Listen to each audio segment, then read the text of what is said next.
आज ऑफिस से वापसी पर हम चले गए मस्तानी पर, जहाँ पर जाकर सबसे पहले मैंने पाव भाजी और इनकी जो स्पेशल चाट है वो ऑर्डर की। उसके बाद फिर मैंने ये रोल ऑर्डर किए। पापड़ी चाट तो मज़े की थी। बड़ा पाव जो मैंने फ़र्स्ट टाइम ट्राई किया, इससे पहले मैंने कभी बड़ा पाव नहीं था खाया, बहुत मज़े का था, बहुत यम्मी था। फिर चाट हमने 2 मरतबा ऑर्डर कर दी जो कि बहुत ही ज़्यादा डिलीशियस थी और दिल कर रहा था कि इनका फुल मेन्यू ट्राई करूं। इनके पास बहुत ज़्यादा वैरायटी थी इन चीज़ों की। चूँकि रमज़ान शुरू होने वाला, अगर आप लोगों का भी ऐसी चीज़ें खाने को दिल करे तो आप मस्तानी ज़रूर विज़िट कीजिएगा। उसके बाद खैर हम आगे घर की तरफ वापस। तो घर चूँकि मैं जब सुबह ऑफिस जाती हूँ तो सारी चीज़ें जल्दी जल्दी कर रही होती हूँ। नाश्ता बनाएं, बच्चों को रेडी करें, ताहा की स्कूलिंग चूँकि स्टार्ट हो गई है, ताहा को स्कूल के लिए रेडी करो।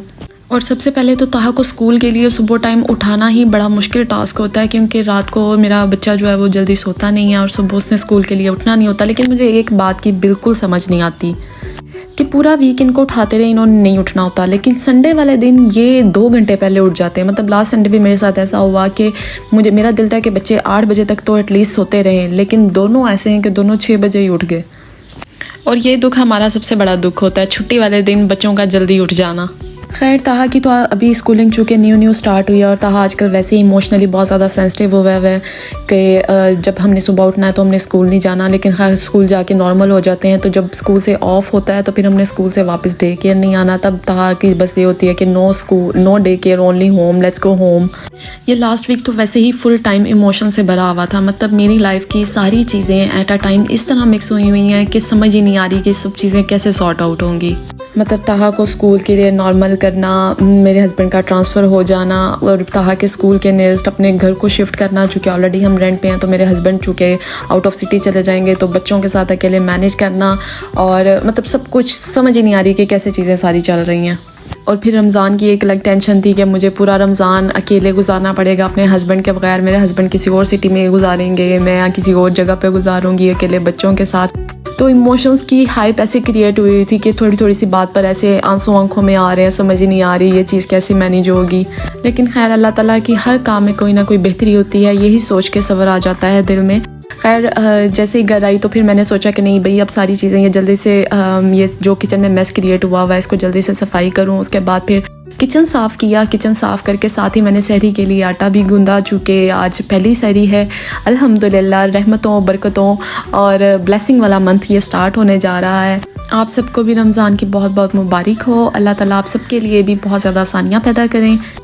शादी के बाद मेरा ये 4th रमज़ान है और हर रमज़ान जैसे ही चाँद नज़र आता है तो हम फीमेल स्पेशली बड़ी इमोशनल हो जाती हैं कि शादी से पहले हम ऐसे करते थे, बहन भाई ऐसे होते थे, चाँद नज़र आता था तो इस तरह से मुबारकबाद देते थे। लेकिन शादी के बाद सारी चीज़ें ऐसे डिफरेंट सी हो जाती हैं। मतलब मुझे लगता है कि शादी के बाद आप बड़े सीरियस से मैच्योर से हो जाते हो। चीज़ें तो पहले भी होती हैं, चीज़ें बाद में भी होती हैं, लेकिन पहले उस तरह से नहीं, टेंशन नहीं होती, फ़िक्र नहीं होती। लेकिन शादी के बाद ऐसे लगता है कि नहीं ये सारी चीज़ें आपकी ज़िम्मेदारी हैं, आपकी रिस्पॉन्सिबिलिटी है।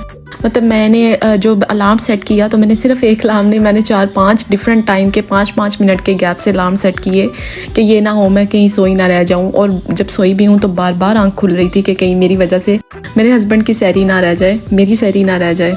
और पहले तो ऐसा होता था कि अम्मा ने सहरी बना दी और बस 10-15 मिनट पहले आवाज़ देते थे कि उठ के आ जाओ और खा लो। लेकिन खैर अब ऐसा नहीं होता। लेकिन अल्हम्दुलिल्लाह ज़िंदगी में हर फेज़ हमेशा नहीं रहता और ज़िंदगी में चेंजिंग्स और तब्दीलियाँ हमेशा अच्छी होती हैं।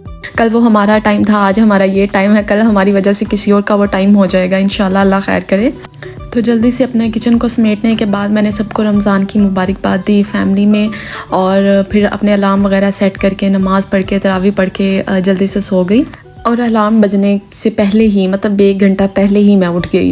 लेकिन अल्हम्दुलिल्लाह ये टेंशन थी कि कहीं दोबारा सोई और फिर सोई ना रह जाऊँ। तो खैर उठ के नमाज़ वगैरह पढ़ी, दोबारा नफल अदा किए और आटा चूँकि मैंने रात को ही गूंद लिया था। और फिर मैंने जल्दी से पराठा बनाया अपने लिए और मैं अपने हस्बैंड के लिए, और साथ मैंने पीने के लिए लस्सी मैंने बना ली। और फिर सालन चूँकि रात का बना हुआ था, आलू मटर मैंने बनाए हुए थे, तो आलू मटर जल्दी से ओवन में रख के गर्म किए और फिर पराठे मेरे उतनी देर में जल्दी से रेडी थे। और साथ ही मैंने अपने हस्बैंड को भी उठा दिया कि उठ जाएं, सहरी का टाइम हो गया है। तो फिर जल्दी से वो भी उठे, फ्रेश वगैरह हुए।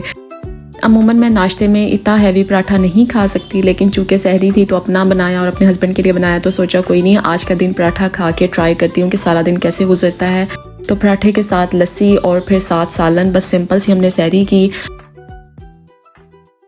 तो रमज़ान की आज की पहली सहरी हमारी ये थी, सिंपल सी। उसके बाद फिर मैंने अपने लिए चाय साथ साथ रखी, चूँकि खाना रह जाए चाय नहीं रहनी चाहिए, तो इस वजह से मैंने अपने लिए चाय बनाई और अपनी सहरी कंप्लीट की।